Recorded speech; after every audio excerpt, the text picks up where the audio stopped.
Hello and welcome everybody to Flicker Effect, podcast episode 338. We are doing this on a Sunday, August 2nd, 2020. This week on the show, we have another top 5 list, our top 5 sci-fi films in space. Michelle will talk about that a little bit later in the show, and we'll count those down. We've also got some stuff we've watched this week. We'll get to that first. Before we get to that, though, a little housekeeping for those of you new to the show. Well, first of all, welcome. We broadcast this show most Sunday nights live on YouTube at youtube.com/Flicker Effect.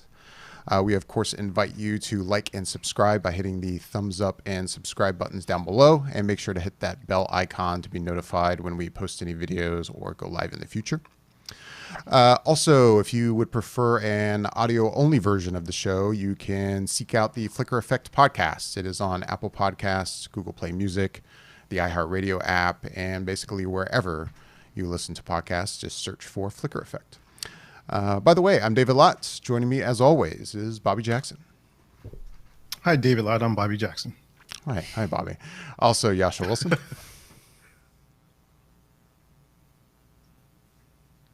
Yasha's doing the silent treatment today. He is. He's doing the silent treatment. I can't hear him.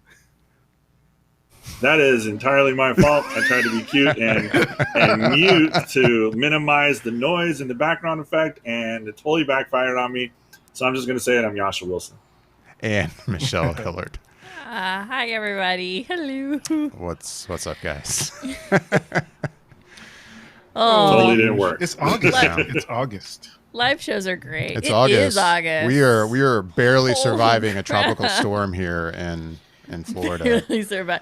Like I'm excited for the memes tomorrow. Oh, it's gonna be that white lawn chair flipped over. The white lawn chair flipped over meme will be plentiful tomorrow because plentiful. It happens at every hurricane anyway. But yeah, especially but after this. This hurricane is definitely that white lawn chair flipped over, so we survived. We survived tropical storm. The name of this one I can't even ever get right. I say it. It's I can something. never say it right. Yeah, exactly. Everybody's having a hard time with it. Right.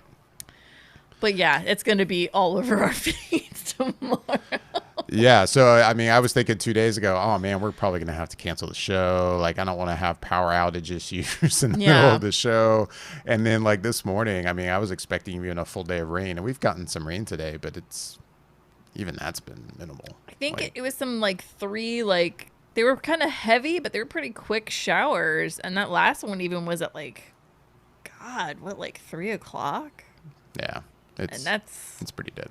It's actually been beautiful all day. It's been humid as hell, but it's been beautiful. Yeah, no, it has been humid. But anyway, enough about weather. That hurricane. So yeah, we'll do a top 5 list later. First, let's talk about some stuff we've been watching, shall we? Who wants to go first? I'm curious about a certain show that I've never watched. I've always been curious about. Umbrella Academy season 2 is now out. Yasha, it's my understanding you have seen that. Full disclosure, I haven't seen all of it. I'm about 7 episodes in because each episode is about 45 to 55 minutes long. Yeah. Did you watch the first season? No. I've wanted to. I haven't even seen the first. Bobby, I think you saw the first season, didn't you? Yeah, I'm up Bobby, on it. I didn't get it. What's that? No, I was just going to say you haven't watched the second season yet? No, I didn't get a chance to yet. I thought I was going to be able to start it yesterday. Didn't get a chance to, but tonight I will be watching. He'll probably binge it tonight. He'll be done by tomorrow. Yeah. Oh, I wish I could. I so wish I could. But I'll probably try and squeeze in a couple episodes tonight and finish it off next weekend. Okay. Well, my unofficial partial review, I guess, of the show is right now is it's okay. Like, honestly, I'm not as impressed as I was hoping to be, and I had reservations about this when they released the trailer as well. When the trailer first came out, I was a little disappointed in what the direction they were going with it, and it kind of lived up to the hype of what I was fearing. I don't feel like there was much progression or development in the characters. In fact, I felt there was regression. And honestly, a little laziness when it came to the writing and the development of some of the characters, particularly one in particular. I don't want to give it away or anything like that and spoil it, but I just wasn't as pleased with the direction and how they're developing a lot of these characters. Now, don't get me wrong, I still have my favorites. There's a young man that plays number 5 in the show, who's a fantastic actor. There's another one that plays kind of like a hippie dude who's just absolutely hilarious and a lot of fun to watch. And the time travel aspect that they kind of implement into the show a little bit deeper, and with the characters, I just don't feel like there's enough progression for them. They're just still kind of in the same stagnant phase that we were when they first started the show the first season. It's really kind of disappointing, because you hope to see that something would be progressive, and then it's kind of getting to the point where it's a little bit progressive, but at the same time, and you're learning a little bit more about the characters, but there's so much in there that I think is missing. And I'm really dancing around what I want to say, which is intentional, because I don't want to spoil it for anybody in case they are actually looking to actually finish and start the series, because I'm going to finish it. It starts off a little slow, but I'm definitely going to give it a shot. I'm just not as impressed as I was the first time around. Well, that's a bummer.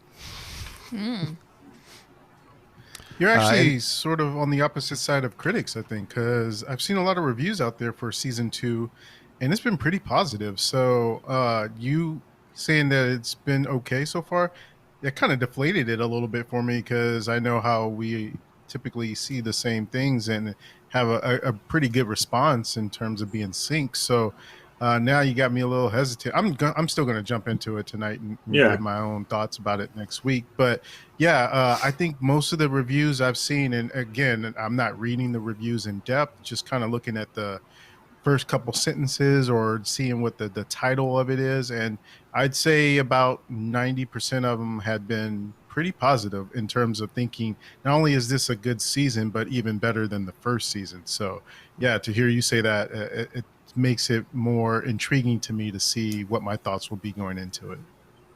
Yeah, I'm super interested now to hear what you think of it, because I haven't paid attention to any of the reviews. But like I said, there's one character in particular that I'm really disappointed in how the direction that they took with her.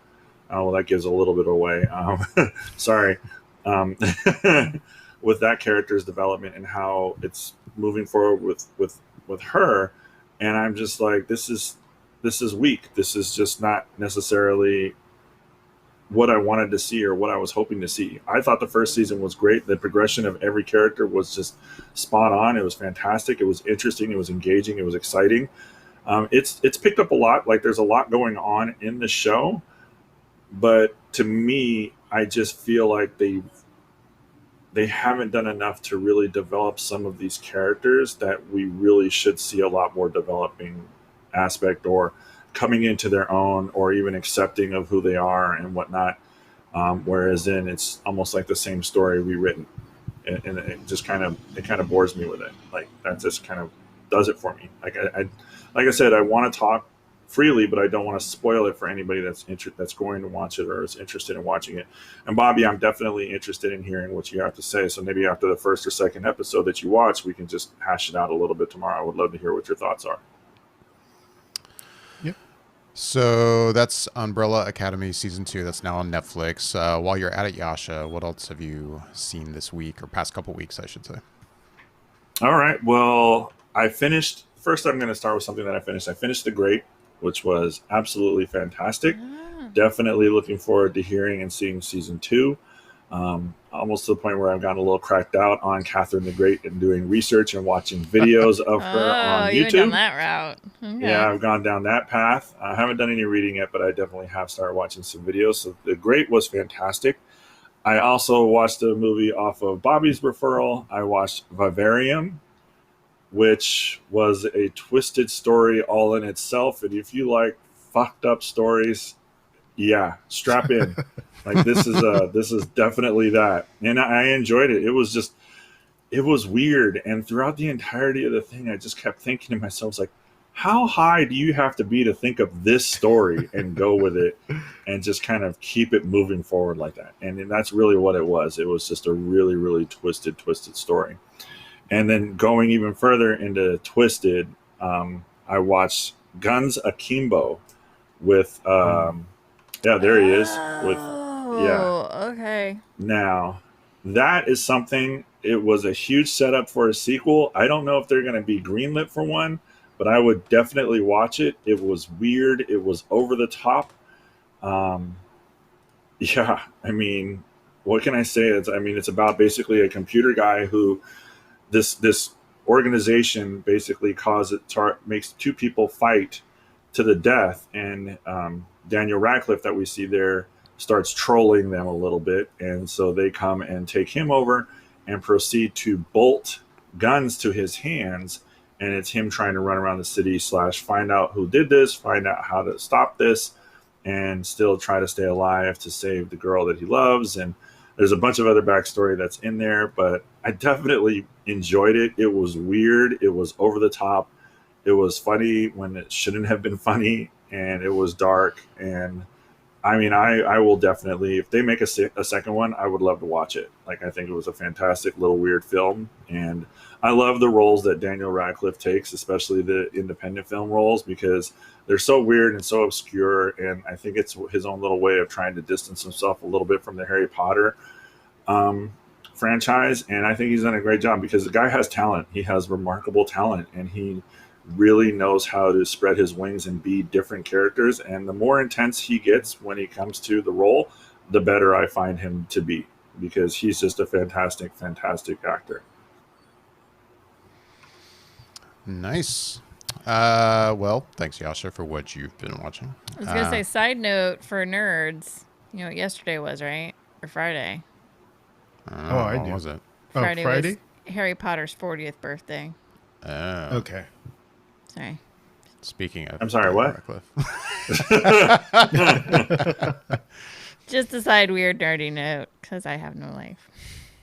So it's Harry Potter's birthday from the books. It was, yes. From the books. Okay. So he would be 40 now. He would be 40. Got it. I'm sorry. Cool. I went way off out there. How old are we? Do we know how old he was when we see him? I mean, well, I guess kind of a spoiler. Like at the very, very, very end of the last film. I think it was that he was supposed to be 40. Oh, really? Or in his 40s. Like, apparently after everything that happens at Hogwarts, he, goes on, starts his life, and I guess he and Ginny don't start having kids until later, because she kind of goes down her career path and he goes down his career path. So he's, in that shot when the kids are getting on the train, I think he's, well, no, maybe not. Anyway, it was a stupid question. I was just kidding. It's not that old. Now I'm overthinking things. Maybe not, because he adopted the one kid from Lupin and Tonks. Now, when I cut away from you, you're going to start researching it on your phone, I'm sure. No. You can let us know by the end of the show. You know what? He would have been in his 30s. He would have been in his 30s. Because he adopted the son from Remus Lupin and Tonks. Remember? He was a baby at the Battle of Hogwarts, and he was going to Hogwarts for the first time, for the second time, and then Harry's son was going for the first time. So they were within like a year or two of each other. So actually, he was only in his 30s. Anyways, we've gone down a rabbit hole. Weirdly enough, it's been 10 years since Harry Potter and the Deathly Hallows was in theaters. 10 years. Man, yeah. God, we're old. No, I've had that moment a lot lately, seeing certain things like references to movies, or even the movie I'm about to talk about, the setting of it, thinking about how far back that was, and I'm like, oh my God, this was almost 20 years ago. Like the setting of this movie was almost 20 years ago, which is insane. Yeah. But yeah, like my kids the other day watched recently showed my kids for the first time the first Tron, which my son thoroughly enjoyed. And my son can be odd about certain movies. Like I'll throw movies in front of him going, oh yeah, he'll enjoy this. And he just couldn't care less. But Tron, he loved it. So we watched Tron Legacy, and I'm watching Tron Legacy going, oh my God, this was 10 years ago. I can't believe this movie came out 10 years ago. Wow. Yeah. There was something about that hit me too, kind of like Deathly Hallows. But anyway. Speaking of which, were you at Comic-Con when they had that presentation for Tron Legacy? For Tron Legacy, no. That was just before my time, or a couple years, because my first year, I think, at San Diego was 2012. My first full year at San Diego was 2012. I had been years before, but like for a day. But gotcha. Yeah. So now, I wasn't there for that big, crazy reveal. Anyway, so the movie I was going to talk about that I just referenced, and this is a movie Michelle and I both saw, and but I'll kick it off first, unless you'd like to go first, Michelle. Nope. Go ahead. We watched a film called Yes, God, Yes. From a first-time director. Actually, she had directed a short of this film. So I guess Yes, God, Yes was a short film, like an 11-minute short that came out and she made in 2017. I say she, the director is Karen Main. And then she ended up making a full-length feature. I don't know what the development was. I don't know if she made the short with the idea of always making the full length or if it just kind of came from the short. I have no idea. I'm kind of curious about that. So Yes, God, Yes, I think premiered at South by Southwest last year, 2019. But it just got a release like a week ago. I think it went to drive-in theaters and virtual cinemas back on July 24th, and then it got a VOD release just this past July 28th. So you can rent it or buy it now. And it stars Natalia Dyer, which most people will know from Stranger Things. She plays a girl going to Catholic school, and she basically starts exploring her sexuality, which, of course, creates problems being a Catholic school student. And it's a coming-of-age film, so, hey, right up my alley, right? I'll say I really enjoyed it. It's a cute little film. Like, I don't even remember what the runtime was. It seemed fairly short. It was pretty short. It was pretty short, but overall, I really liked it. Nothing amazing. I ended up watching the short afterwards, earlier today, just out of curiosity. I would say, because, you can find the short on YouTube, and if you're interested in seeing the full-length film, I wouldn't bother watching the short, since it kind of reveals things that get revealed in the movie. So I start to say it might somewhat ruin the movie, but at the same time, the movie's pretty predictable, but it's not a problem. Like, it never bothered me that it was predictable, even though you could kind of see a lot coming ahead of time. I still really enjoyed it. I thought Natalia Dyer was really good in it.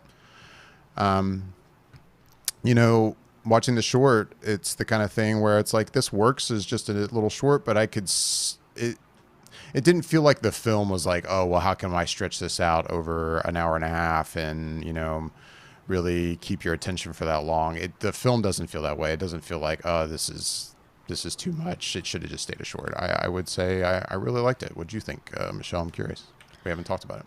No, I agree with you. I really enjoyed it. It's cute in its own weird way. And it is kind of predictable. I mean, because it's just kind of it takes place over basically like a week of this girl's life. Right. So, and even then the events it's a teenage kind of coming of age, and it's basically focused around sexuality and how dealing with sexuality in the Catholic Church kind of is. And the conflicts therein that occur. So in a way it is kind of predictable, but it's an enjoyable ride the whole way through. The comedy in it, the humor is really on point. And I agree. Like, I thought Natalia was really good in it, actually. No, it was funny watching it because, I don't know, you probably know, David, what year exactly it's supposed to take place, but there was a poster that was talking about the class of 2001, and I'm like, oh my God, that was my high school class.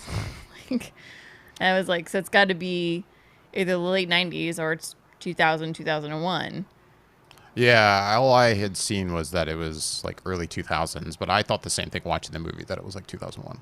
That was the gist I got. So watching it, I was like, well, that was my senior year. So I was like, I was like, she busts out the Nokia phone, and Just playing that snake game. She's playing the snake game, and I was like, oh, snake game on the Nokia phone, yeah, like, you know. And then she's dialing up through AOL, and she's in chat rooms, and I'm like, yeah. Which was something I had to think back. I'm like, okay, if this took place in 2001, were people still dialing in AOL in 2001? Yes. And I'm like, yeah, I think people still were. It was kind of toward the tail end of that, I think. It was. I remember my freshman year of college still dialing in in college. I feel like that was the year it all transitioned. I feel like 9/11 happened, and then it all, within a year, it was like technology just took off. Like crazy took off. Like yeah, you basically had the option of like joining the network at school or having your own private network where you would dial in. Right. So it was kind of like you had the two options, kind of, in a way. It was a big transition period, but it happened wicked fast at that time. But yeah, no, it was just it was nice to kind of walk through that. I was like, oh yeah, right. Like some of the clothes they were wearing, I'm like, yeah, I had a girlfriend that dressed basically exactly like that. And this football player character is wearing this necklace, which was like, yep, I totally had one of those necklaces. Just stuff like that. Yeah, it's super late 90s. I was like, yeah. And I'm watching it going, this is 20 years ago. Yeah, that and like going back to what we were talking about. Yeah, like, man, this was this long ago. So, you know, yeah, like her being in the chat rooms, and yeah, no, it was. Yep. That took me back. But no, it's a cute film. I would recommend it for people to watch. Yeah, the humor. The what's humorous is at the same time also cringeworthy because it's extremely relatable to when you're that age. Like it's very like, yeah, that's yeah. And I mean, I will say, like, you know, for her being in high school, she seems kind of naive on a few things, but I guess she's also in Catholic school. Like, the thing she's naive on, I think I was figuring out in middle school. So she might be a little bit behind in her knowledge of life. But still, it's relatable. It was very like, oh, well, yeah, and she's kind of... We're not spoiling anything, but she's kind of painted as, of the other students in Catholic school, she seems to be more naive than most of them. Yeah. Anyway. Yeah, she seems to be the least educated one. But... no, still very enjoyable. I recommend it for sure. So yeah, that was Yes God Yes. Yes God Yes. Available on VOD right now. Rental or purchase. Was it based on a true story? I don't know. Maybe the director's life. I'm wondering, since the director's made now a short and a full-length film of this story, I have a feeling it's kind of a maybe of their own life experience, but I don't know. Only reason I ask is because the time frame, it seems pretty specific to put it in that time as opposed to just making it contemporary. If the story could still be told in a contemporary fashion, why put it back No, I agree. I think that's what makes me think that it's based on her own life experiences. Yeah, because there's certain aspects of that time frame too that do play a key part in the storytelling that wouldn't work out so much here. It'd be different, like cybersex.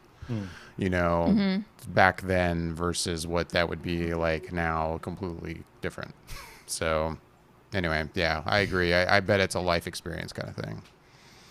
Yeah. Gotcha. I mean, yeah, not to give away anything, but yeah, like there's just a scan in a photo, download the photo, upload the photos. Like, you know, like remember the steps it took to like send your best friend a photo of the two of you over the internet? Like, you remember the effort you had to put into that? Like, there was work involved to get a photo on your computer. Yeah, we remember. Anyways. So yeah, it was pretty good.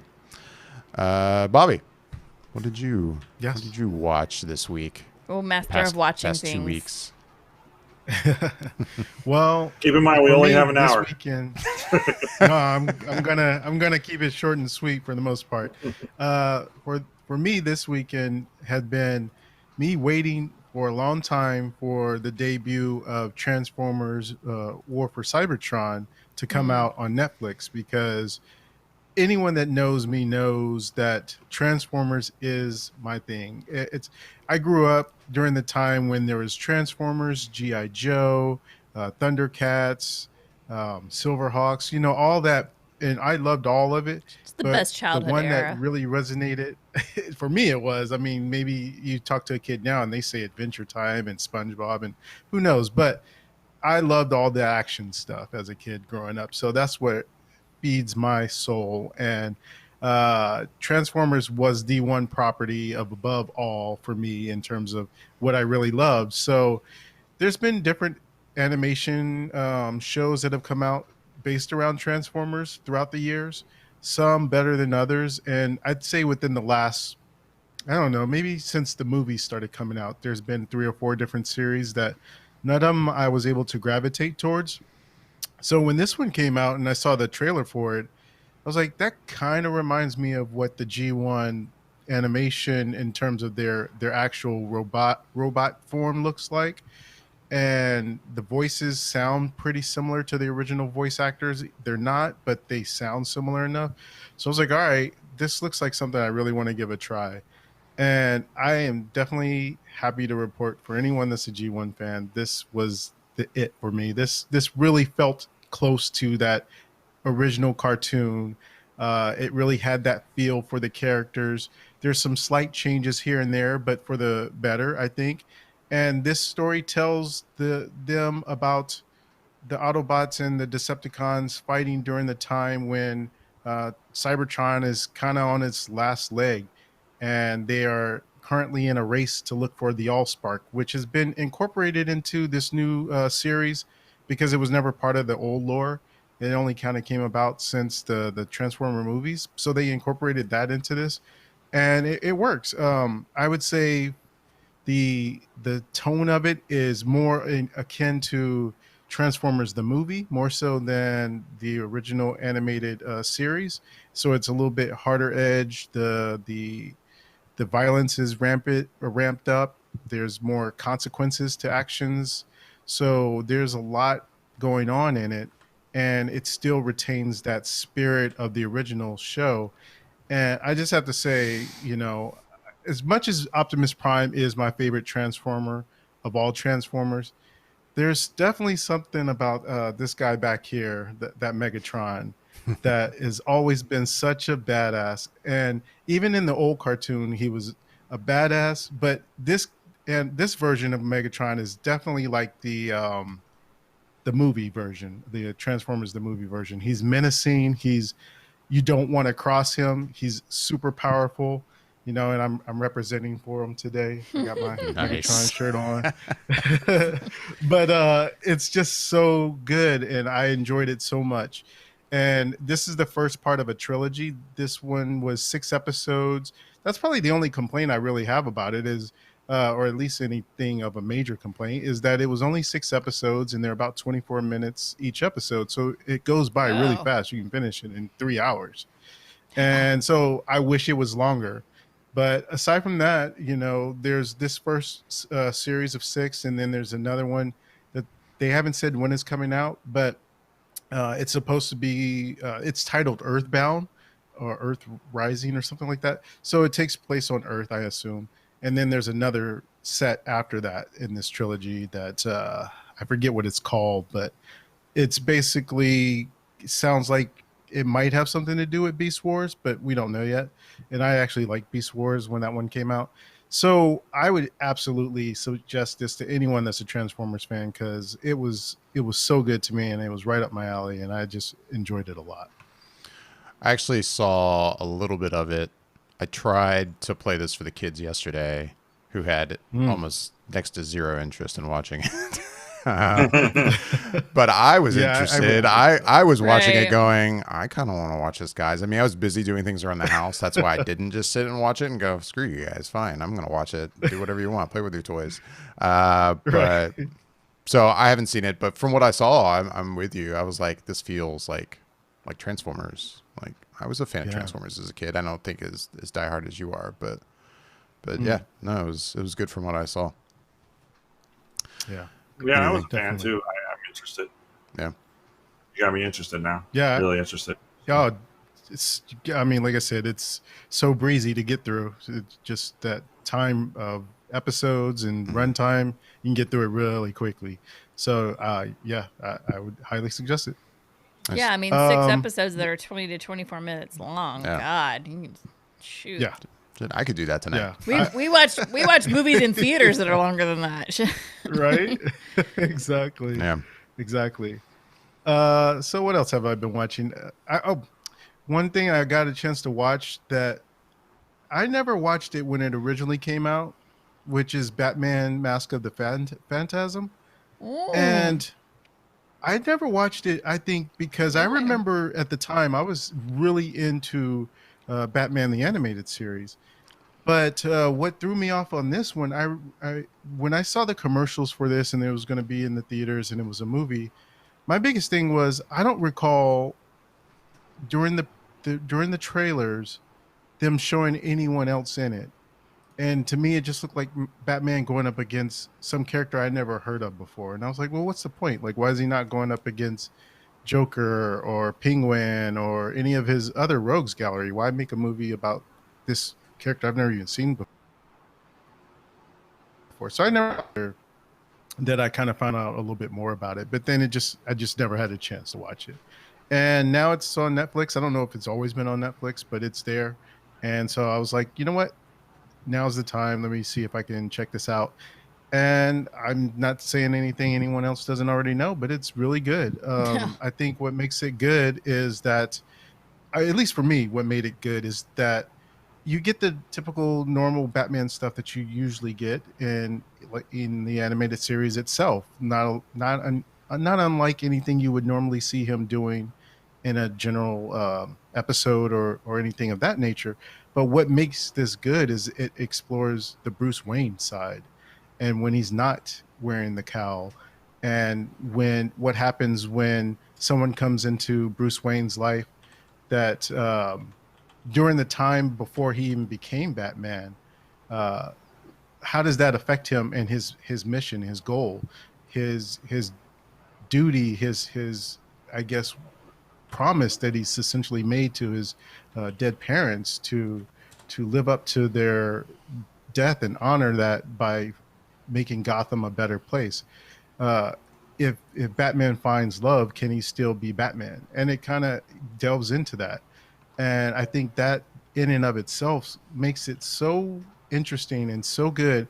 In fact, I would say just this animated movie alone, and look, come at me if you want, but I would honestly say that this animated movie that was made, I don't know how long ago, is probably better than any Batman movie I've seen live action. So I just think that it just does such a fantastic job of actually giving him more than just the Batman angle and making Bruce Wayne more than just the playboy that you know. It just tells a complete story in a way that I just don't think I've seen yet from the character, in all facets of him being a detective, of him being a fighter, of him being Bruce Wayne. And it just does a really good story, tells a really good story in that way. And of course there is the Joker in there too, which I didn't know originally when the movie came out, but he's there as well. So you get that aspect too. And yeah, I really dug it a lot. And I'm glad I finally got a chance to see it. And it's a shame I waited so long, but I'm glad I got it.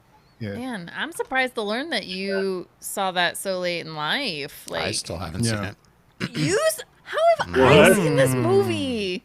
I mean, I know how I've seen this movie because I used to watch the show, and the show first came on. I remember the very first episode. I remember being my head exploding, thinking it was the coolest show ever. Like, I used to watch the show religiously, and then when this movie was coming out, I remember it was a big thing when it came out, and my brothers and I would watch that movie a lot.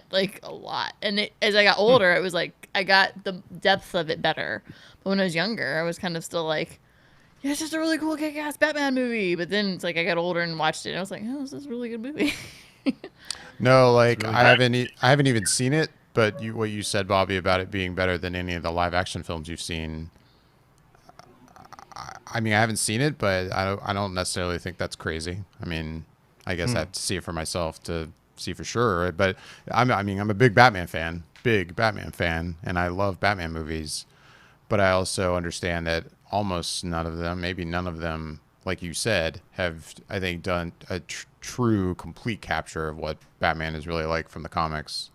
And that's what I'm hoping to get out of the Batman that, we're hoping to see someday. But As Yasha gives me that look. I hope, bro. I hope. But so I mean, from that perspective, I don't necessarily think because I don't look at necessarily any of these Batman films that we've gotten as, I mean, I think a lot of them are damn good movies, but none of them are like, holy crap, this is perfect Batman. So I understand how you could say that. And part of the problem lies. Go ahead, Yasha. No, go ahead. I just gonna say, I mean, I remember it being good, and I remember enjoying it years ago. But I mean, legitimately, the last time that I bought it, watched it, I rented it from Blockbuster Video. So that gives you an idea of exactly how long ago that was. The movie came out in '93. I mean, I remember watching it, and I remember enjoying it. But if you ask me about real certain details of that film, I would not be able to pull them from a hat. Like, I would not be able to tell you anything about them. I remember who the Phantasm was or ended up being, but aside from that, there's a lot that I'm going to have to rewatch it. And now that I saw that it was available on Netflix, so I definitely wanted to put it on my list, and it's only an hour and 15 minutes. So why not? Like, I can put that on, and have that over breakfast. Yeah. No, I haven't watched that movie in years, but like I think one of the last times I saw it, like it was like, remember, like I think it was Cartoon Network, and they would make like an event out of like a Saturday night movie, like this Saturday night on the Cartoon Network at 8, and it was like a thing, and that one would come on every like couple of months or so, and so that was one of the last times I think I saw that film. I'm assuming that movie, unlike all of the direct-to-video DC animated movies, this movie, I assume, is a fairly kid-friendly film? Yeah. I would say no. You would say no? I don't think so. Okay. Reason being is that I think the animated series is more kid-friendly. This one didn't seem to be as much because while they don't show particularly people dying, people die definitely for sure in this movie. And so, it just seems aged up a little bit. I don't think it's necessarily for kids, and like I said, there's romance in it too, so I don't know that plays well for younger kids either. Okay. Yeah, like it actually has like a rating to it. Was it PG? Yeah, 13? I imagine because or was it just PG? Theaters, I don't know. Good question. But the other, I think David's looking up. But the other thing I was going to say about it is the other thing that I thought made it good in comparison to other Batman movies is that it actually focuses on Batman and makes Batman the star of his own film. Whereas the actual live action seemed to be more concerned with making the villain of the movie the focus, or at least showcase more so than Batman. And this is the opposite of that. It definitely gives Batman Bruce Wayne his due. Word. Cool. So I guess a couple other things I watched. One thing I saw on Hulu called The Assistant with Julie Garner. And this movie is, for anyone who's familiar with Ozark, they may have seen Julie Garner. And she is the star in this. And I would honestly say this movie is not for probably 90% of the people out there. I say that because it's so super focused. It's like a day in the life of an assistant that wants to work in the entertainment industry. And the first 40 minutes of it is just her doing tasks that you would do as an assistant. And it really speaks to the legitimacy of what it's like to be an assistant. I was an assistant at one point in time and during an internship. And so I know a lot of what she was doing felt real and was real aspects of what you do in that job. And, it does delve into a little bit more in terms of other seedy aspects of what it's like to be an assistant working for someone that may or may not be the best moral, ethical type person. But I think that it does a good job in what it's doing, but I just don't think that most people watching this movie would have any kind of way to relate to it or understand it or be interested in it. It's kind of almost like I would suggest it to someone that has an interest in being in the business and saying, here, watch this, almost like, when you go to work and you work at a new place and they show you videos of the job and what it's like and what to expect.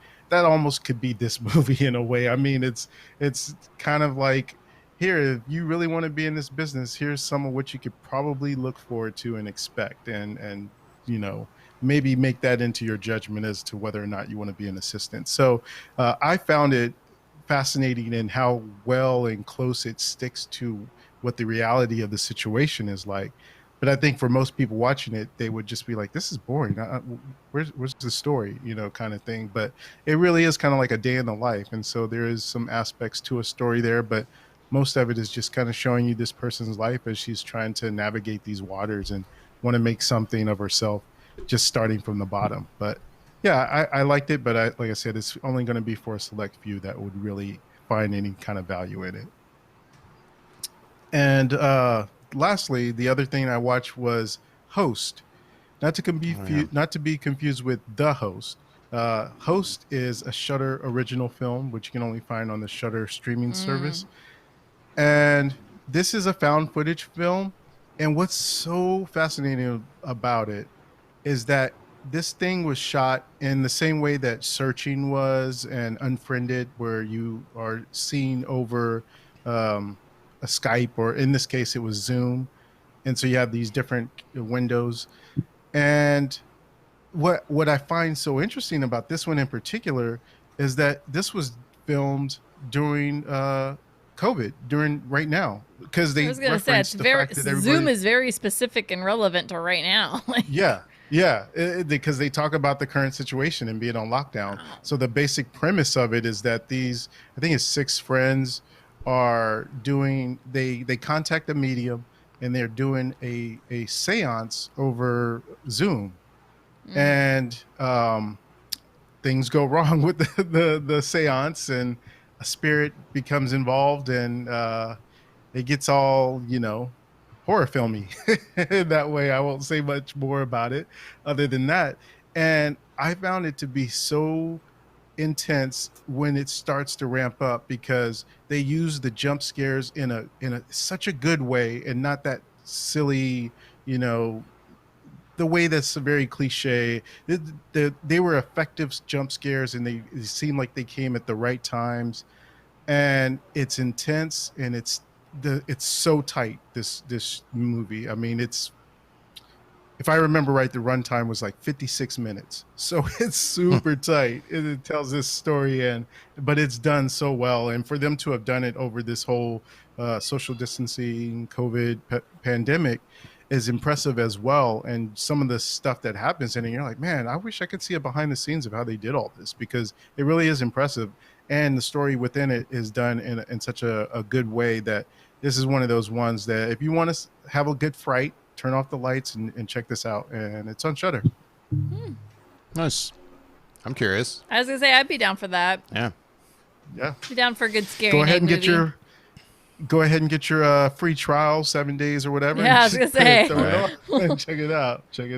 Sign up for the 7-day trial and do a scary movie night. It'd be fun. Yeah, I can see that happening. Yeah. Cool. All right. I think that does it for what we've been watching this week, which takes us to our main event, which we'll just say is hosted by Michelle this week. It's your list. We're going into our top five list of the week, which is, Michelle, why don't you just tell us what our top 5 is? So this week, the top 5 is science fiction films that take place in outer space. And by that, I mean any kind of sci-fi film that predominantly is off of Earth. I feel bad because I kind of give the guys some parameters for this one, because my thought was maybe we could get a little more specific in sci-fi and kind of like whittle it down.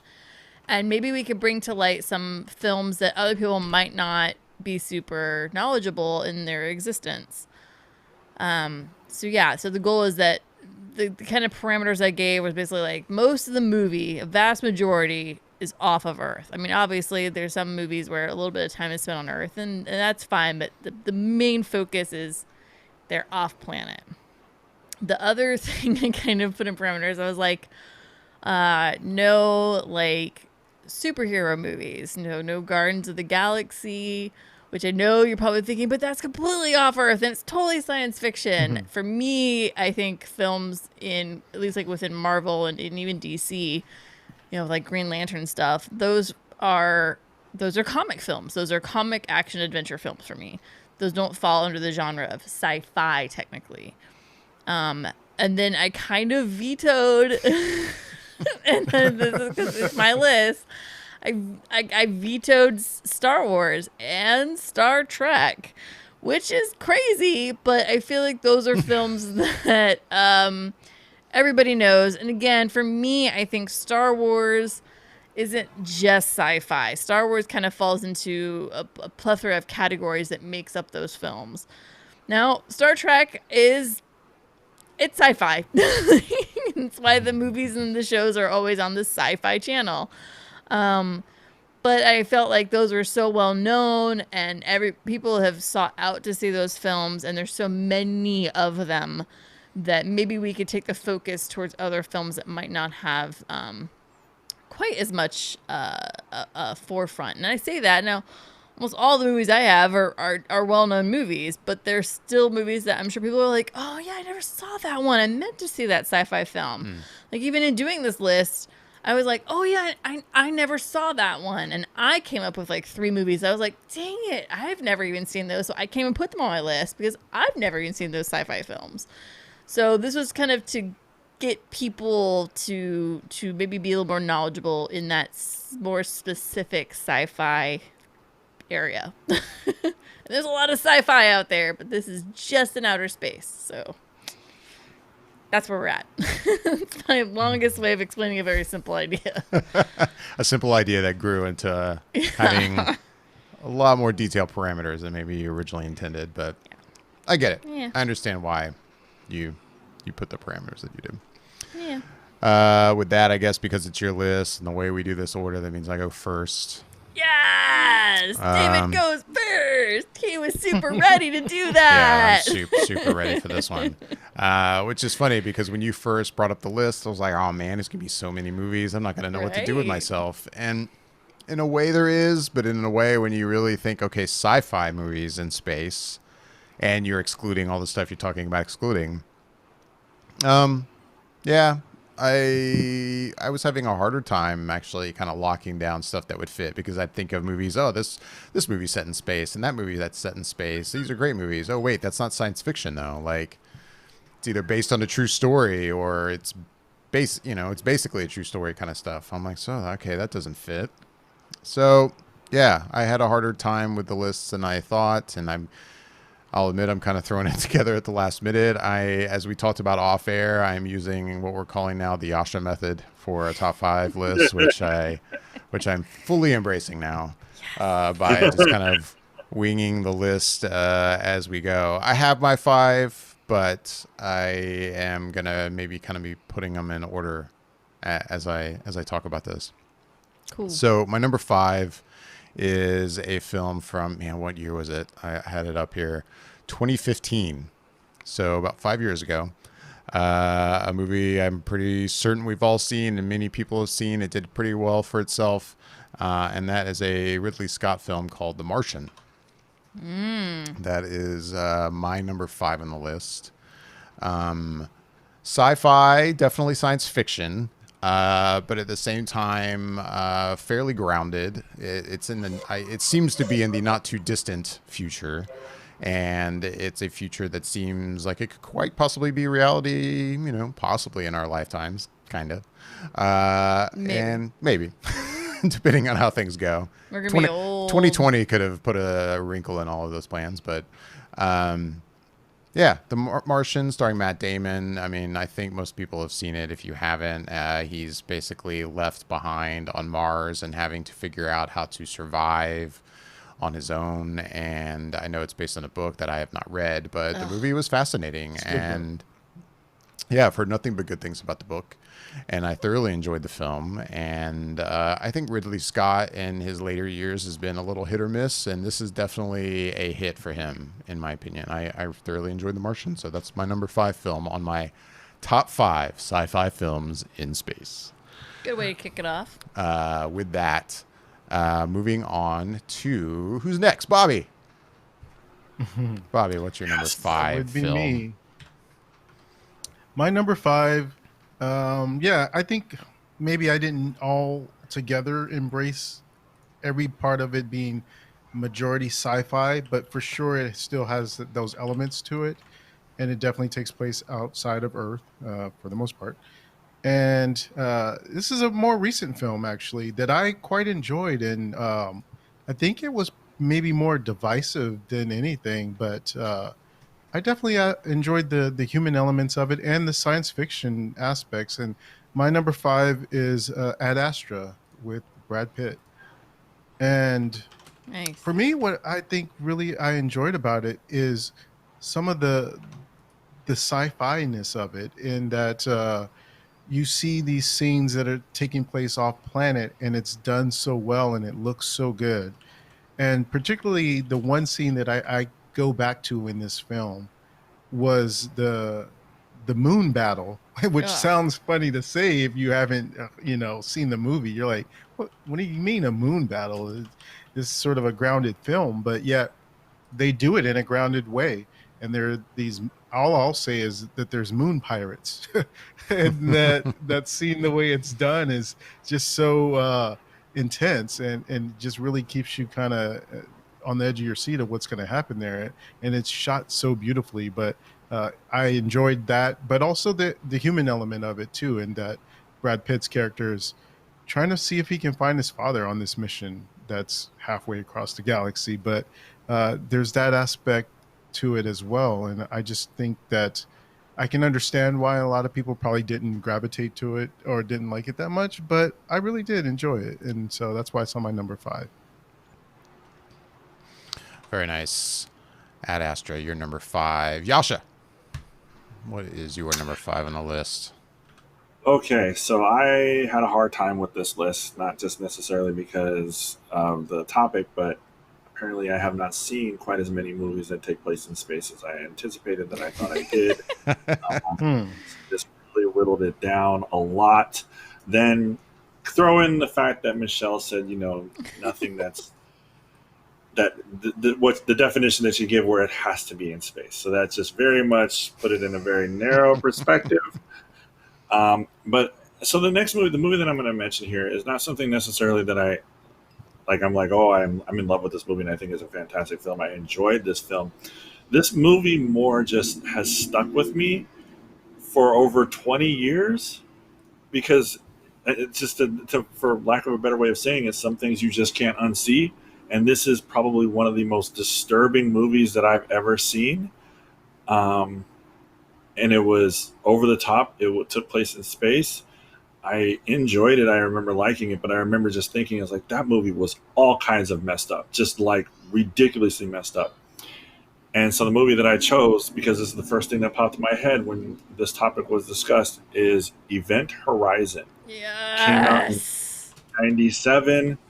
Lawrence Fishburne, Sam Neill, Jason Isaacs is even in this movie. I didn't even remember him being in it, but those are, I mean, there are some big names in this film, and that movie, I just, it stuck with me since I was, I guess you could say since I was a kid. I was 20, I think, when I saw it. Like maybe 19.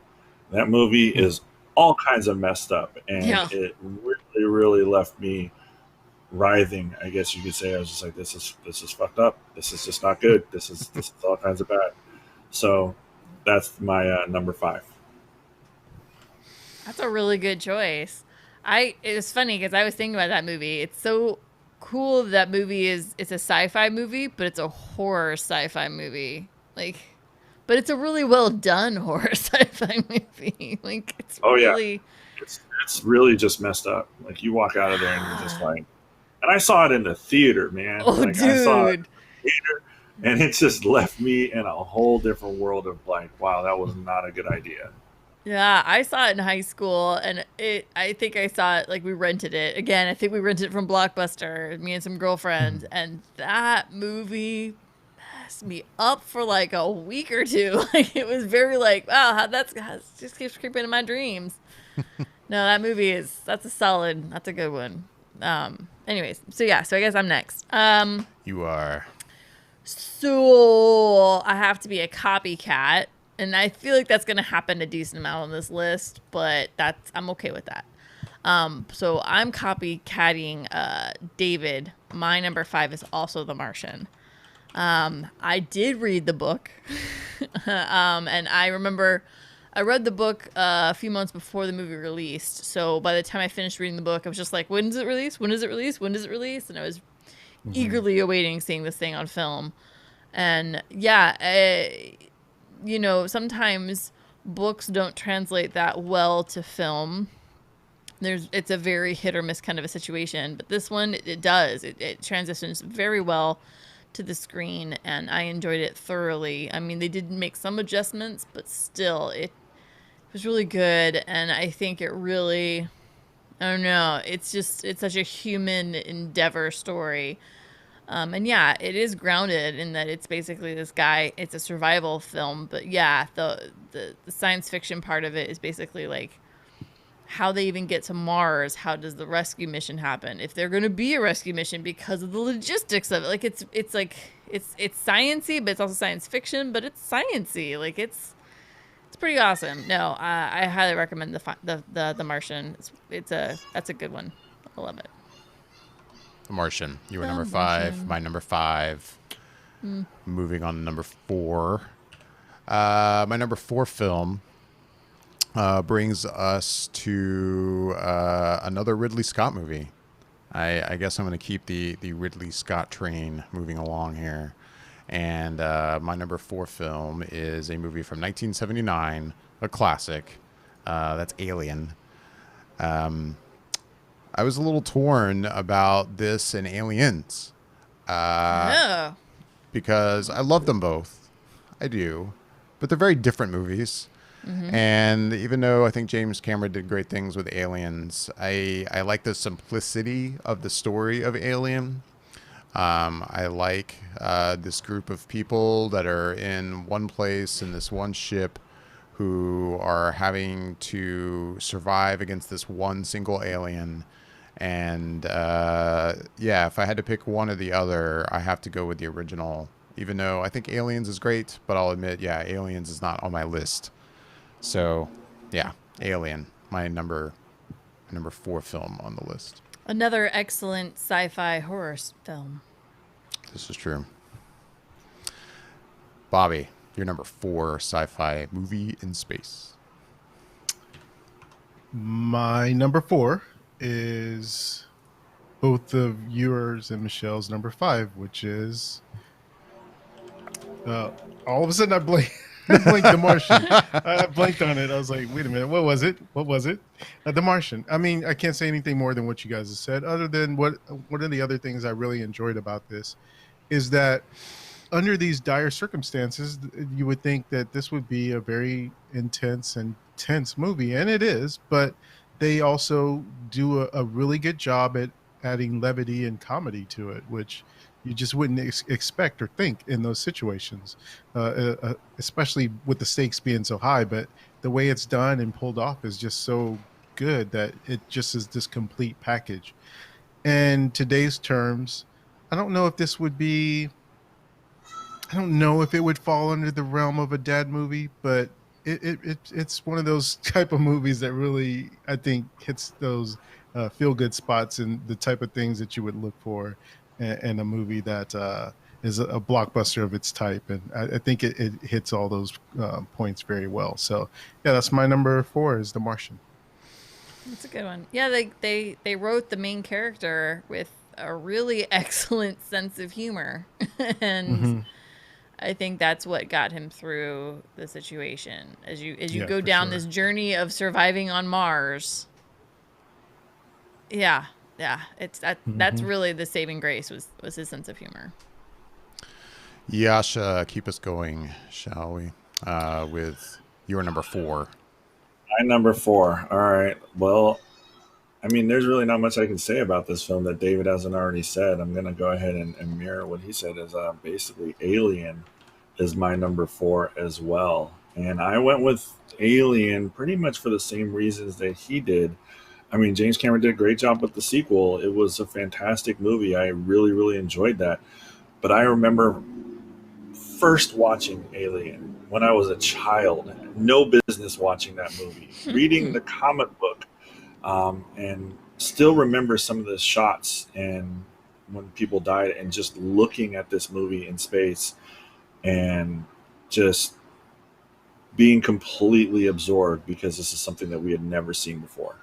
We didn't know what was going to happen, didn't know when the face grabbers and everything, and then learning about these creatures. And then it's just like these 6 or 7 people all trying to figure out what it is that they're fighting, and still not being able to win, essentially, and like losing everybody on the crew. Like, I mean, that's, to me, was incredibly special and unique. And it's always fun when you get something that you've never seen before and you're learning with the crew or the people in the film. And I mean, that's one of the reasons why I chose Alien. It's just still a very dark, twisted, fantastic film. Well, I can't disagree with that pick. Number 4, Alien, for you and me. Michelle, your number 4 film. So yeah, it is challenging to keep it so it's more of a sci-fi film. And this film, I'm sure you guys could argue, be like, this isn't sci-fi, but I think it's sci-fi enough, and I think it falls under all of the things that the parameters I threw out there. And honestly, it's a movie that I love, and I love watching this movie all the time, and it makes me happy whenever I watch it. And that is Disney Pixar's WALL-E. And I realize that, it's an animated. No, that is a solid film from front to end, my friends.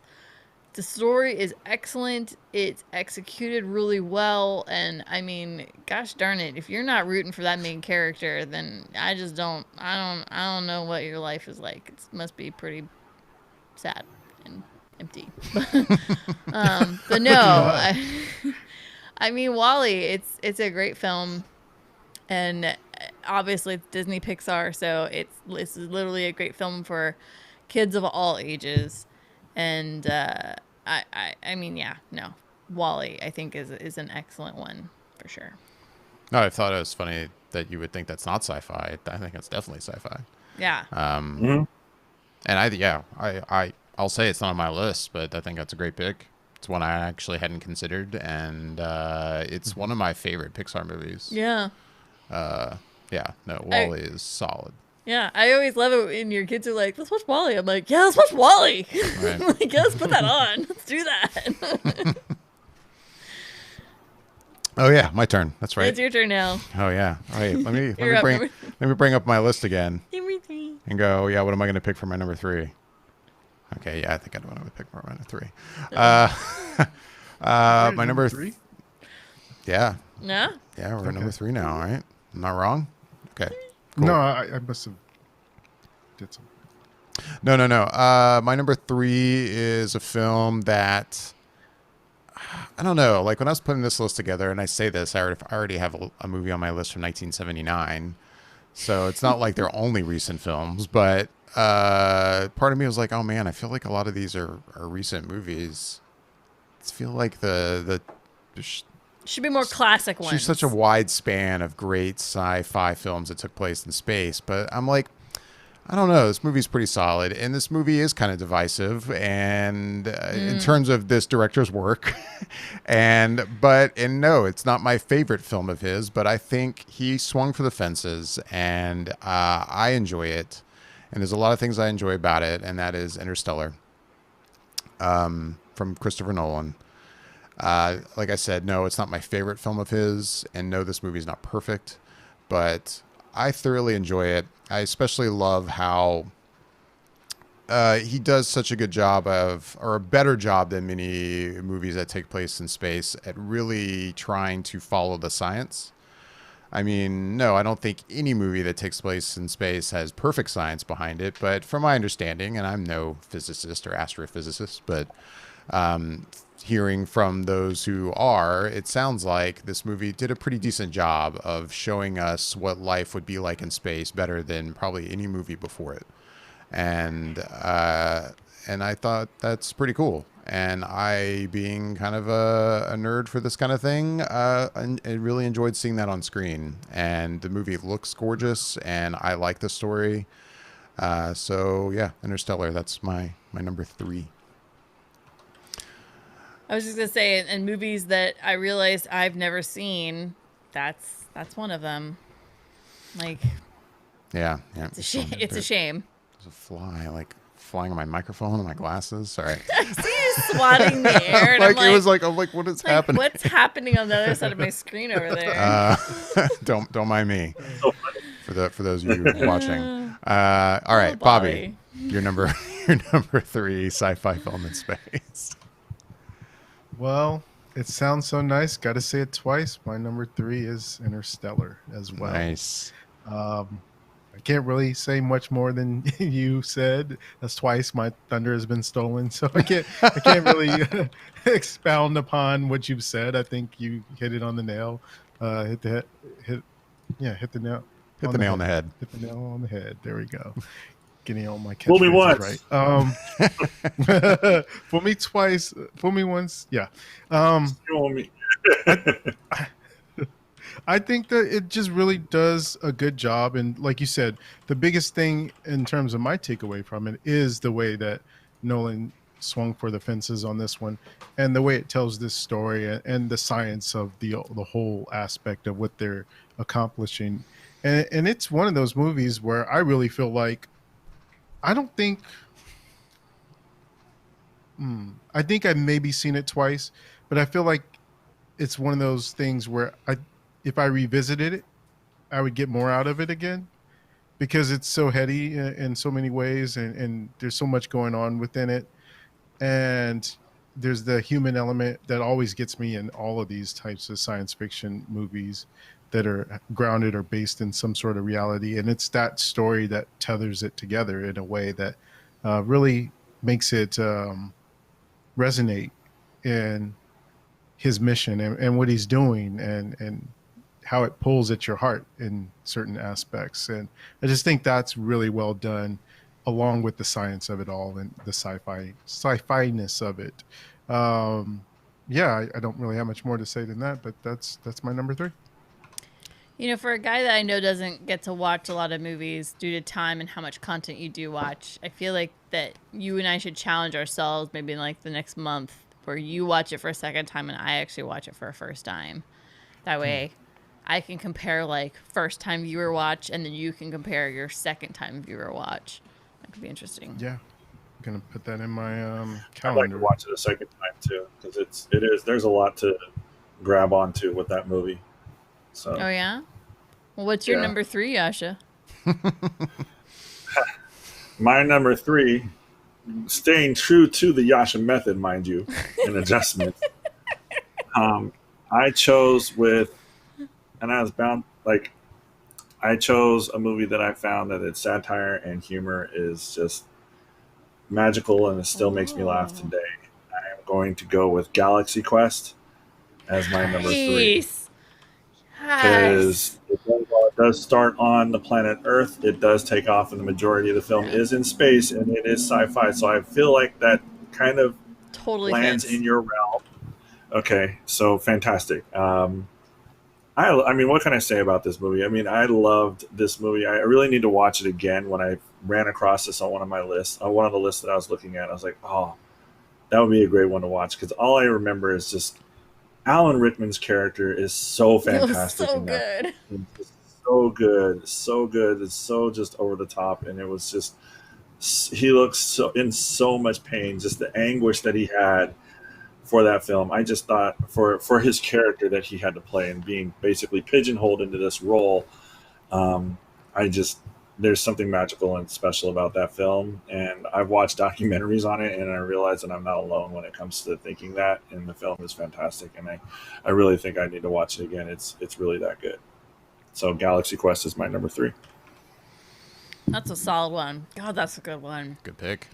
That is such a good one. That one's, I totally, not that I forgot about that film, but like, damn, that's a good one. Shoot. Man, my list is all messed up now. Come on, you can change your list as we go. That's what the best of us do right here, right? No, my 3 are solid. My top, I mean, they're all pretty. Like, I went back and forth on 4 and 5 a little bit. If I had that in the throes, that might have switch things up if I had thought of that one. Gosh dang.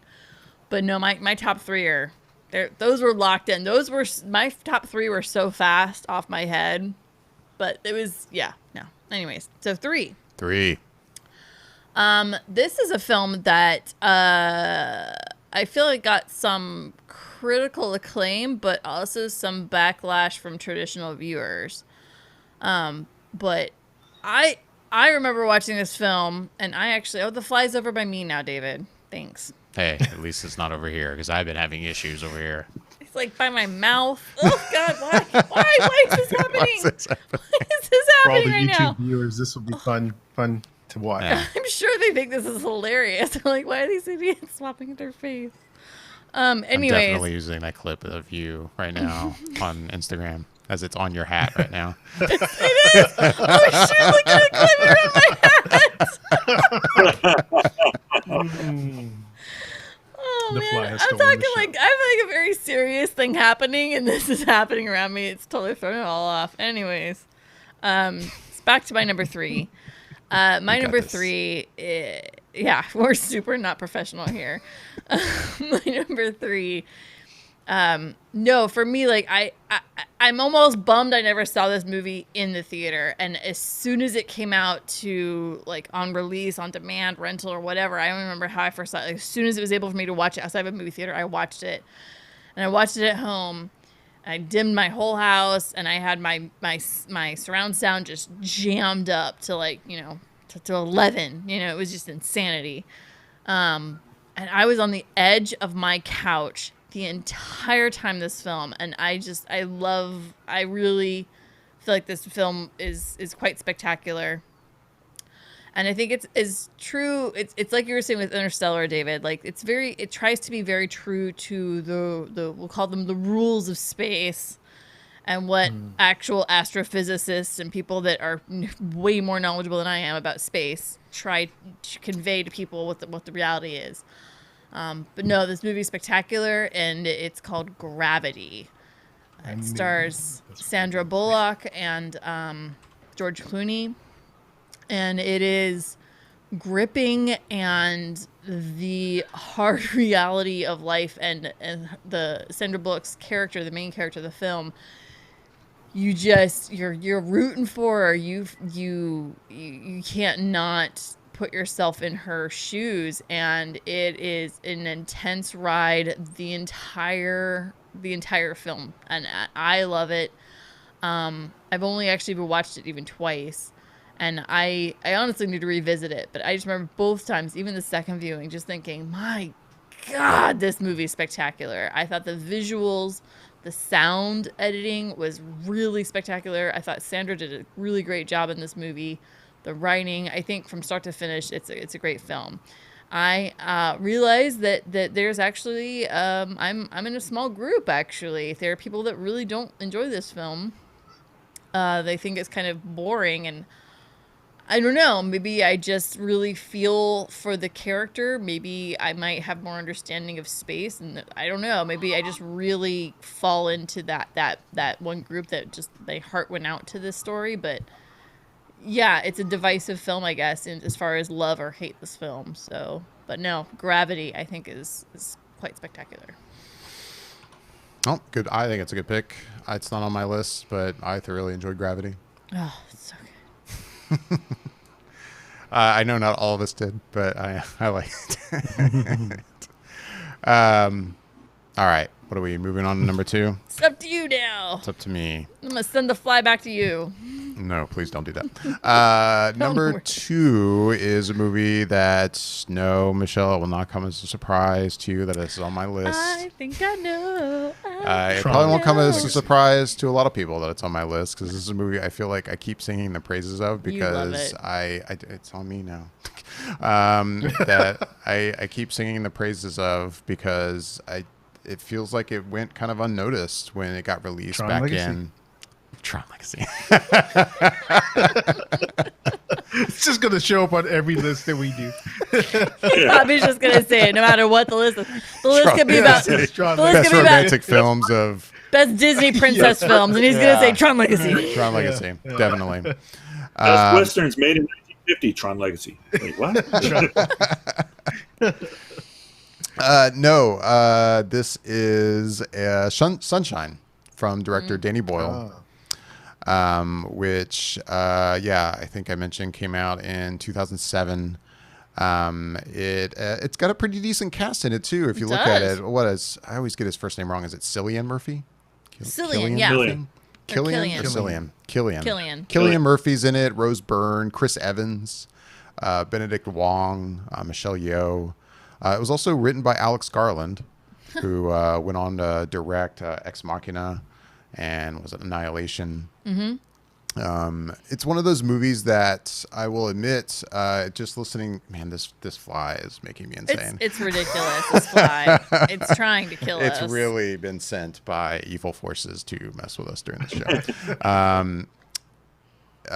What was I saying? It's one of those movies that when you hear the premise, I will admit the premise, I think even when I first heard it, maybe first saw a trailer, I was like, really? Like, so the sun is dying and you need to restart the sun? Right. And there's this mission to be sent out to restart the sun, and I'm like, that sounds terrible. It's super sci-fi though, if you think about it. It is, it's like the most sci-fi thing ever. But I found the movie to be fascinating, and the funny thing about it too is that I forget his name. Because I have a DVD copy of it, and I watched not only like the director commentary, but there is a commentary on it with somebody who works at CERN. I think who was a scientific oh my God, a scientific advisor on the film.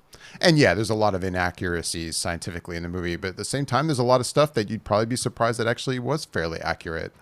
And I found that commentary fascinating to listen to. And I remember, I guess they came to him before the movie kind of even went into production to be like, we're not going to explain in the movie why the sun is dying, but can you at least give us... They wanted him to give like a reason, like, would it be possible to come up with a reason, like in real life, why the sun might be doing this? And he was able to, and yeah, I don't know. It was an interesting commentary to listen to. I'd recommend checking it out. But anyway, Sunshine, movie from 2007. I really enjoy that film. I can't recommend it enough. I recommend it a lot. I just wish people would watch it. Suns die every day, right? Yeah. I mean, not ours, but not ours. You know, technically suns die every day. Yeah. So Sunshine, that's my number 2 film, sci-fi film that took place in space. I will say, since I have watched it, I have enjoyed that film. Cool. Well, I'm glad. It's not on my list, but I have enjoyed that film. I don't think I've seen it. Really? So I feel like David has pushed you guys pretty high. I'm gonna keep pushing and nudging. Watch that film. I've got a pet fly now. I'm just going to adopt this fly. Oh my God. It's insane. Was it sent by the hurricane? I don't this know. Our hurricane? Is this like in the our warning, like there's a tornado coming, or is this how it happens? Jeez. Anyway, Bobby, enough about the fly. What is your number 2 film on our list here? Yeah, I think I kind of feel like I might as well not really have done a list and just let you guys just repeat my list for me, because that's how it's been. But my number 2 is the same. Well, I guess it was Michelle's number 3, which is Gravity. Yeah, I can't say too much more than she said. Again, I can't say too much more than I think everyone is echoing the same thoughts that I have. We have stolen your thunder tonight, Bobby. Yeah, I mean, only thing else I'll add to it, I at least I can try and find 1 or 2 things to say in addition, but it's just Alfonso Cuarón's direction in this is so good, and just what they did with this movie. And you really feel like you're there with Sandra Bullock's character. I think you're on the edge of your seat, and you're trying to really help get her through this, because you can only imagine yourself in the situation and how, claustrophobic the whole aspect of it would be. Even though it's space and it's wide open, you don't want that wide open place when you're in just a suit and you're trying to make it back to Earth with everything you got. And I don't know, I just really identified with that aspect of it. It almost makes it into a horror film in that way because of those elements to it. But just enjoy it a lot.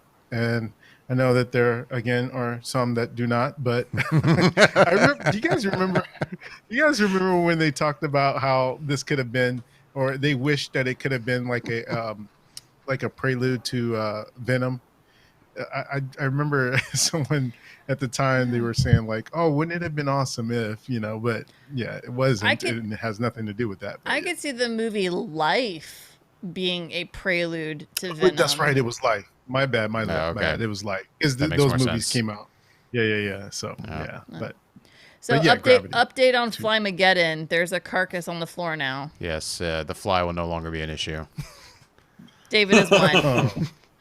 I've won the battle. Nice. Anyway. Well, the lists continue. I like Bobby's number 2, in my own personal opinion. All right, Yasha, why don't you repeat? Why don't you just put it on your number 2 as well? Oh, I won't be putting that. Won't be happening. I'm going to keep my mouth shut and move right along. And actually, it's a movie that's been mentioned already. Actually, I mean, I don't think this will be anybody's surprise, but my number 2 is Interstellar. And I really don't think there's much that I can add to that that hasn't been said already. I really, really enjoyed the action, the suspense, the emotion. It was a damn good movie, but that's Christopher Nolan. I'm a fan. I will watch and give anything that Christopher Nolan does a shot because I believe in his work, and I think he's just a fantastic talent and his vision for movies. And I thought that this one, even addressing the space-time continuum and everything, they tried to keep it as realistic and realistically far out there as possible, if that makes sense. I really enjoyed it, and talking about it and hearing about some of these movies, I definitely want to revisit and watch some of them again. And Interstellar is definitely going to be on that list. Cool. Interstellar, you're number 2, Michelle. So, and again, like I said before, I had a feeling that our top 5s were going to have a lot of overlapping, so it's not that surprising. But yeah, I'm excited for my number 2, but I'm really excited for my number 1, by the way. It's really good. But my number 2 is also really good. My number 2 has already been mentioned a few times, and so I don't have a ridiculous amount to add to it other than I just remember being a child and being absolutely terrified of this film and yet loving it at the same time, and that is Alien. This film is quintessential, almost definition of textbook what sci-fi is, and especially sci-fi in space. It's just so good. It's such a great horror film. It's a great sci-fi film. It just hits on all those notes, and the performances I think are really great. I mean, there's some amazing actors in this one, and yeah, I think Ridley Scott just hit it out of the ballpark with this. And it's obviously done well. It's had how many films after it, and I'm not saying they're all good. We all know what I'm talking about. But the Alien franchise has really successfully shown what sci-fi films and horror sci-fi films could actually grow to become. And again, not all of them are great, but this one, as much as I enjoy Aliens, there's something about Alien. It just, I don't know, it connects in such a way. And I think it's just because it's such a setup for the entire thing. And it just, yeah, I remember watching it the first few times, because I was so young when I first watched it. But the first few times I watched that film, just watching it, you're with them. You're just trying to figure out what the hell it is happening and what you're fighting. And yeah, it's a crazy little roller coaster ride of a film. And it's excellent. So yeah. Alien. You were number 2. That brings us to number 1. Number one. And I guess I get to start number 1s off, right? My number 1 is, well, I don't know. I'm curious to see if it pops up on any other list. I have a feeling it might. Because it hasn't popped up on any list yet. But it's just such a classic. And I don't know. It was like the first thing that came to mind. Like this is a great film, and it just felt like that this is where it deserves to sit, and that's 2001: A Space Odyssey, from director Stanley Kubrick. A fantastic film that We've talked already about some of these movies doing great things when it comes to trying to be true to science. And no, this movie's not perfect either, but there's definitely things it did in terms of being true to science that had never been seen on film before. And I'm not going to pretend to know what it was like to see this movie in the theater back when it came out, but I know it was like nothing that had ever been seen on a movie screen, and it's still an incredible watch. So 2001: A Space Odyssey, that's my number one. Excellent choice. Excellent. Michelle, have you seen 2001? Still have not seen that. That's the one that really, like, as soon as I basically thought of this list, I was like, there's a movie on here that's my Goliath that I still haven't watched, and not for not wanting to. I haven't watched it, and I can't put it on my top 5 because I haven't seen it, and it's a shame. So, but my number one's still pretty awesome. Bobby, your number one. Please tell us you're able to give us one that no one's talked about yet. I would love to do that, but nope, my number one is 2001: Space Odyssey. So let's just move on. I hate this game. This just is not good. It wasn't my week to be able to go after you, David. Oh man, what a kill! You've got to have something to add, though. I'll add this. I only just saw this movie for the first time in its entirety, maybe only within the last couple years. I think they were playing it back in theaters again, and I got to see it in the not full IMAX, but the AMC IMAX, which is still a pretty big screen and good sound. And yeah, I mean, I fell in love with it instantly as my camera light goes out, and flies, camera lights, all kinds of good stuff going on today's interesting episode. night here. Yeah. Way to kick off August. Yeah. Things are getting better. Right. Things are getting better. Right. You guys had the tropical storms. We had earthquakes. So all good stuff going on around. But no, this movie is just, it's a classic for a reason, and it still stands the test of time. To think that this was shot so long ago and looks so good, even by today's standards, is just such an impressive thing to be able to do. And then just the whole storyline of it as well. There's just all the elements that come together in this to make such a fantastic movie. And absolutely, it just had to be number one for me. Cool. No, I still remember, because I think all of us attended that panel, right, at Comic-Con with Leonard Maltin. Yes. Yes. And somebody asked in the Q&A, like, hey, like, I still just don't get the fascination with this movie, like, and I loved his answer, which kind of goes back to something that none of us really experienced, which was what it was like to see it when it came out. But I understand that answer, and just basically telling this guy, like, look, I can't convince you, like, tell you you're wrong, but you weren't there, like, when what this movie was like and what it meant when it came out in theaters back when it did. But anyway, I thought that was a fascinating thing. In the days and times when models were being used and, full landscapes, for sets and stuff like that, I feel like that's a big part of the appeal. It's going to be how a generation or two, maybe even your kid's generation, David, they're going to look at Aliens and they're going to be like, why do you guys like this movie? And we're going to be like, you just had to be there, man. Right. You weren't there. It's going to be, there's going to be films that are just like that. And that, I know 2001 is kind of like that. Like, you just kind of had to be there for most people. And other people get it outside of that spectrum, and that's cool. And hopefully I fall into that group. So, yeah. Anyways. All right, Yasha, your number one sci-fi film in space. Full disclosure, I've never seen 2001: Space Odyssey either. I know about it, I've learned about it, and I've heard about it, but I've never seen it from start to finish. I have no idea. We're the virgins. I have no idea how it is. But my number one I did see and I did love. It's already been on the list. There's not much more I can add to it. I think it was a great movie. I thought it was fun, hilarious, emotional, roller coaster. And I'm talking about The Martian. I really enjoyed that movie. I thought it was just so much fun. There's really not much more that I can add to the film other than I just really enjoyed it. And out of my entire list, it's probably my favorite movie that I have listed here. Nice. The Martian. I don't think I realized you love that movie as much as you do. That's awesome.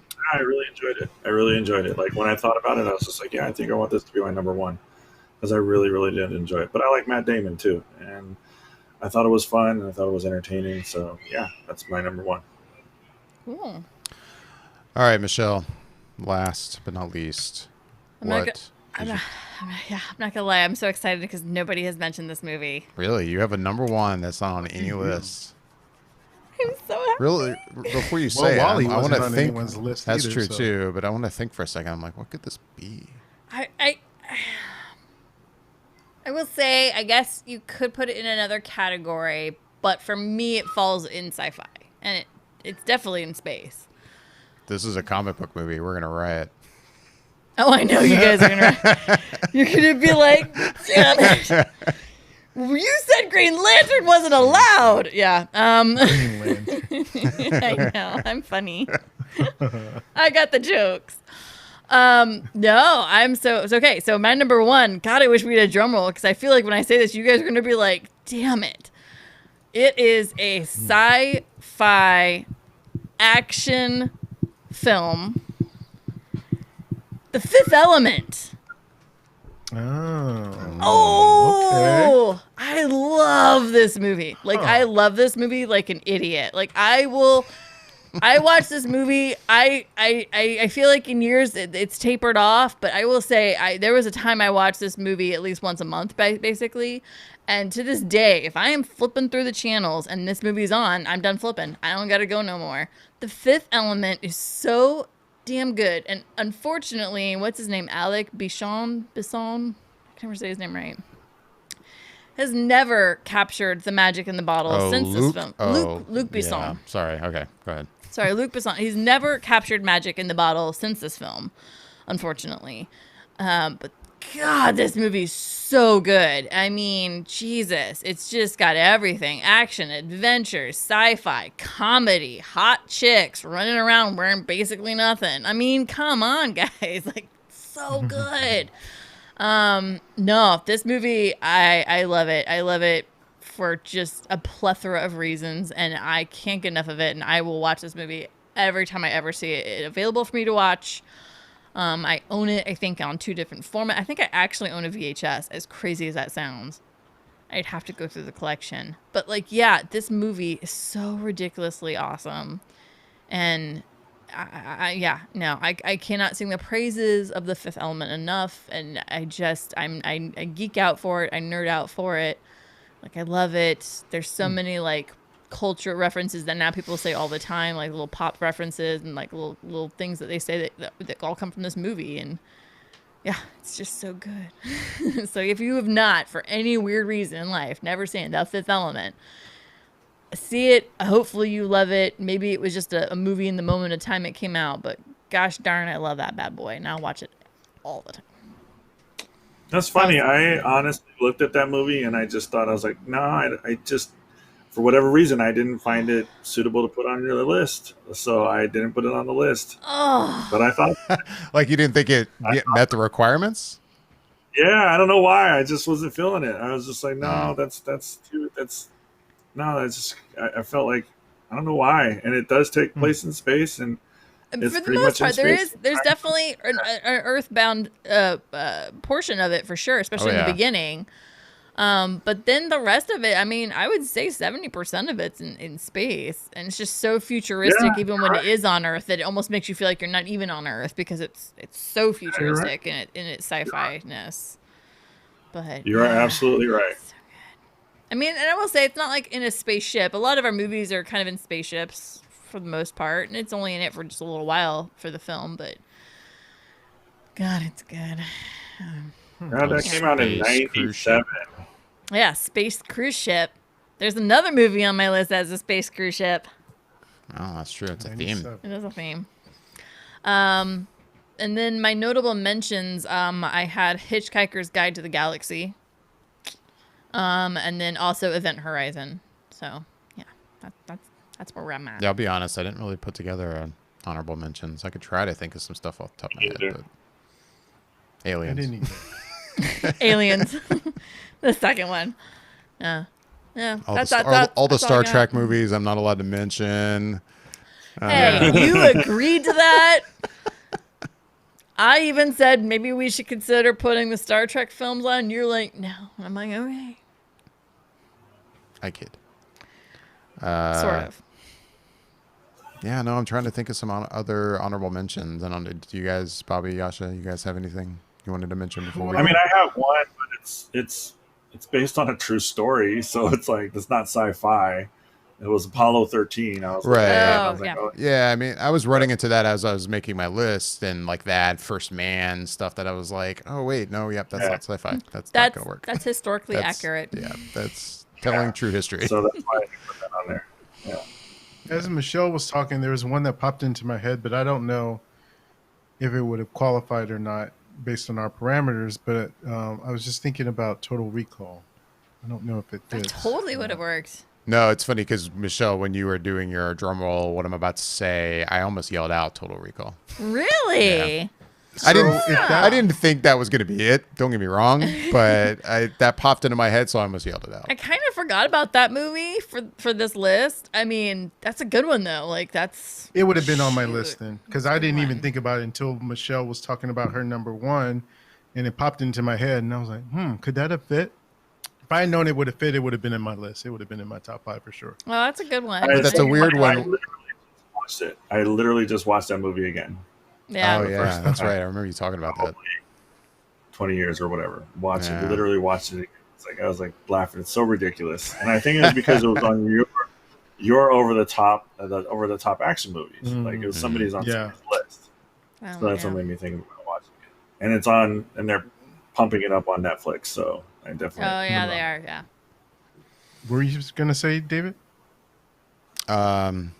I mean, well, Total Recall, I guess I would say it fits. I mean, it's a weird one in that it's always taking place either mainly on Earth or Mars. It's not really in space.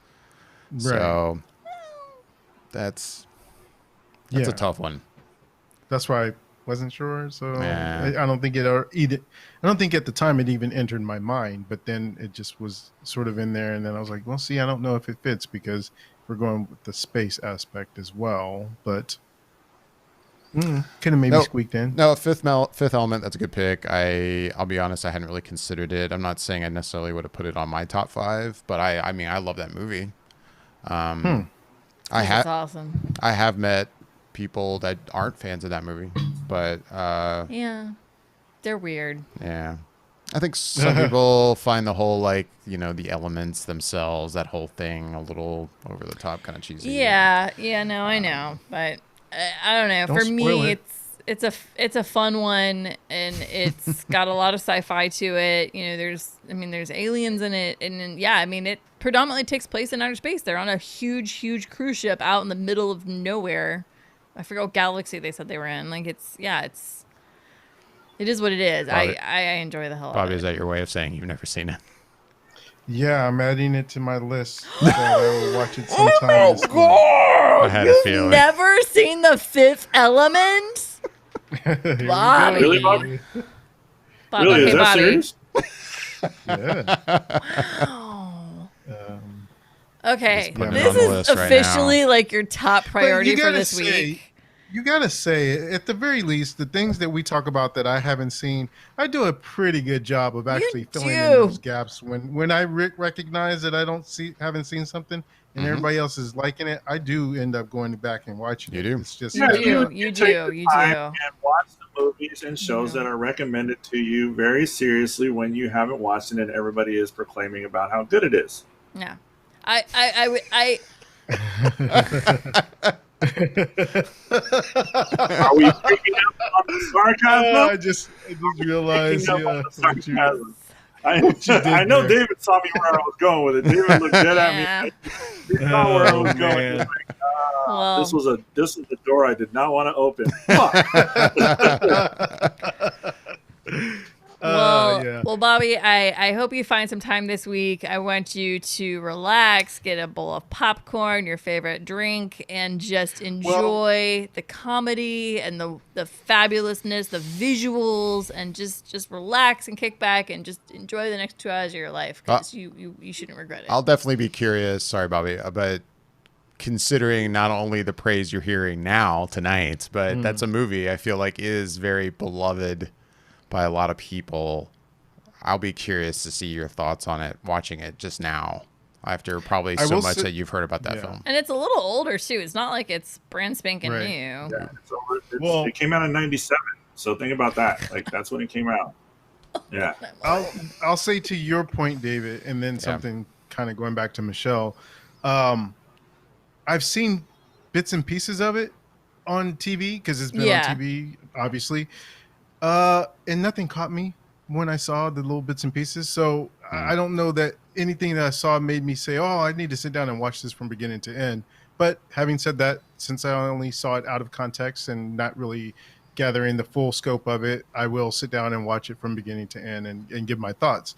Going back to what Michelle said, I probably won't get to it this week because along the lines of what you said as far as watching this one, I had been thinking about this recently, and my goal is to try and every time we do a show, one of these what we've been watching and talking about, is mention a movie that I had not seen that is popular or big or whatever. So I already have 2 in front of it, and well, I'll just go ahead and say what my one for next week will be. That I'll report back to you on, which is Die Hard with a Vengeance. I have not seen that movie, so I will be watching that this week. Oh, that's right. That's right. Are you talking about the one with Samuel L. Jackson? Yep. Really? You haven't seen that one? Yeah. Even Yash is that like, blows me away. I haven't seen that one in a long time. I just watched that one recently too. I have seen it. Yeah. Oh, it's been forever since I've seen it. Is that the only Die Hard you haven't seen? Yeah. Okay. I never saw the most recent one either. No, I never saw that. I guess one. that's the only. I should say that's the only one I haven't seen. Yeah, the one where it's like him and his son, right? Yeah. Yeah. Is it a son? I think that was the most recent one. Yeah. That's what the one Hemsworth, before that it? was with him and his daughter. Yeah. And I haven't seen that one either. The one before that, I actually oddly enjoy. I think that's actually a pretty decent movie. But to live for your Die Hard, I think. Yeah, I think that's what it's called. I think for what it is, it's unapologetically works. It just works. Like, I don't know. I liked it. Sorry. No, I just watched that one. I just watched that recently. Live Free or Die Hard with Justin Long, and that does work. It really, really did work. It was a fun. It still felt like it was the same vein as the Die Hard movies. Like it really was. Honestly, I feel like they should have stopped there. Yeah. I mean, from what I hear, so I haven't seen that most recent one, but it sounds like they should have stopped. Yeah, I haven't seen either of those, so I can't attest to any of that. So, Bobby, you got Die Hard with Vengeance, and what was the other one? The other one that I'm going to watch probably for the week after that. Mm-hmm. Oh, I can tell you if you want to know, but I'll probably not say going forward with the other ones just to keep it sort of surprise. Well, but you don't have to tell us. Okay, then never mind. Never mind. Keep it secret. Okay. Mom's weird. Mom's. I mean, whatever you want to do, but it sounds like you kind of want to keep it secret. Well, and then he's got to somehow fit in Interstellar, and that's a 3.5 hour epic. So Well, I'm going to do that with the other film, the Fifth Element. In a couple weeks, I'm going to do that, both of those. So I was going to say, if you watch Interstellar for a second time, I should watch Interstellar for the first time. Like I said, I think that would be an interesting notes comparison. You being like, yeah, but did you see this? And I'll be like, what? What? I'm shook, Bobby Jackson. Well, anything else, guys, for you? No? Oh, yeah. Yeah. I did want to say, since we've been doing the YouTube videos and having people watch us on YouTube, one thing that I kind of would like to see with all these people that are watching the videos and hopefully liking the videos and whatnot, you guys are obviously checking out our list. I'm so curious as to what your guys' list would be for a lot of these shows, and put in your top 5 in the comment section, because I would really like to read other people's top lists, because ours have been so close together. I'm kind of curious if people have ones that are out there that we didn't think of, or something different that I would have been like, oh yeah, that's a good one too. So I'm just curious. I would like to see that. Yeah, no, that's a good point. I would like to see that as well. Michelle, it sounded like you were No, I was just gonna say, no, that sounds I've been wanting that to kind of happen as we've been doing these lists, because I think it would be awesome for people to be like, well, here's my list, and then to see a movie that none of us mentioned, to be like, oh my god, how did we totally space out on this? That was such a great film. Or you know, for like somebody to comment and be like, well, here's my list, and how do you guys have this one on like 3 out of 4 of y'all's list? After y'all are crazy, you know? And I'd love to get a sparked conversation on some of these sometime. It would be really awesome to get that feedback. Definitely. Cool. There was one thing I was going to bring up before we go, and I'll make it very fast. It kind of goes back to what we've been watching this week that I forgot to mention. I didn't watch this movie in its entirety, but I felt like it was worth mentioning that my kids today watched Sonic the Hedgehog for the first time.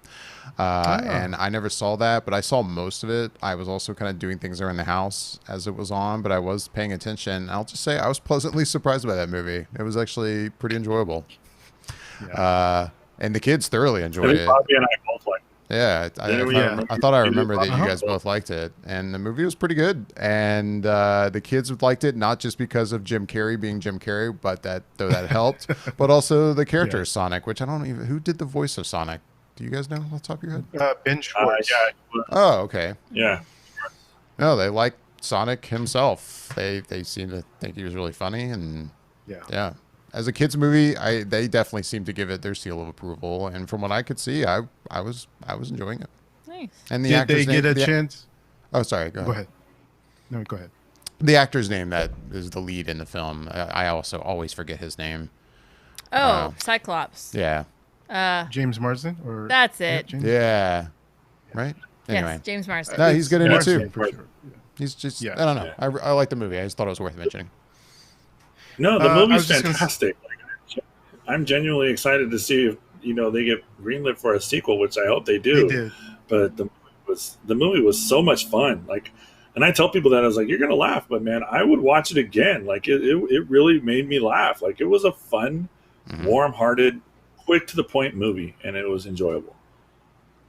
Bobby, I was just going to add to that really quick, in that I don't know if you know, because you didn't watch the whole thing, but there is a tag on the end of it. I didn't see it. I heard it. I was in the other room when it was playing, but I heard it. Okay. Anyway. Gotcha. Yeah, that's all I was going to say. Oh, okay.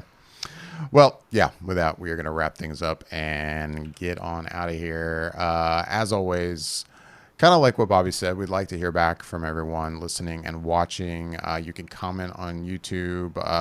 If you're watching on YouTube right now, you can comment down below. You can also email us at feedback@flickereffect.com. We are also on Twitter and Instagram at @flicker_effect, so you can reach out to us there. We will be back next week, probably with another top 5 list, depending on how much we watch, and I guess I'm coming up with that one. Yep. So I'll probably reveal that sometime this week. I haven't really even thought about it yet. With that, I'm David Lott. I'm Bobby Jackson. I'm Yasha Wilson. I'm Michelle Hillard. Thanks for listening and watching.